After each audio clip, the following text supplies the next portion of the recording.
don't know. I'd be a lot better off if I would have studied more when I was growing up, you know? But you know where it all went wrong was the day they started the spelling bee. Because up until that day I was an idiot, but nobody else knew, you know?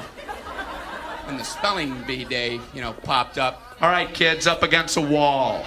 It's time for public humiliation. Spell a word wrong, sit down in front of your friends. That's great for little egos. Hey, look at me, I'm a moron. I wasn't even close. I was using numbers and stuff. That's why I admired that kid who spelled it wrong on purpose so he could sit down, He knew he wasn't going to win, so why stand there for 3 hours? First round, cat, K-A-T, I'm out of here. Then as he passed you, I know there's 2 T's. I remember my teacher asked me, Brian, what's the I before E rule? I before E, always. What are you, an idiot, Brian?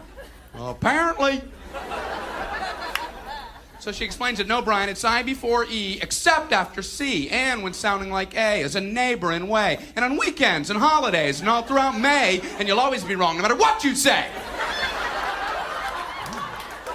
That's a hard rule. That's a rough rule.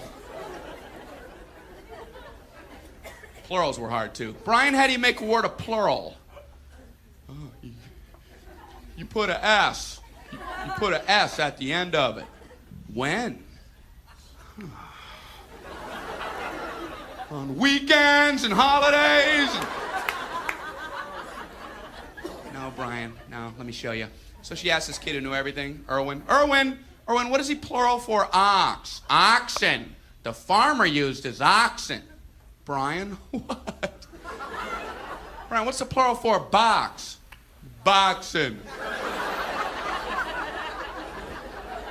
I bought 2 boxen of donuts. Oh, no, Brian, no. Let's try another one. Erwin, what is he plural for? Goose. Geese. I saw a flock of geese. Brian, what? Brian, what's the plural for? Moose. Moosin. I saw a flock of moosin. There are many of them, much moosin. Out in the woods, in the woodsin. The meat's wanting the food. Food is to eating, is it? The meat's wanting the food and in the wooding in, is it? And the food in the wooding, is it? Brian, you're an imbecile. Imbecilin'. What, are you speaking German, Brian? German. Jermaine, Jackson. Jackson 5, Tito. Brian, what the hell are you talking about? Oh, no.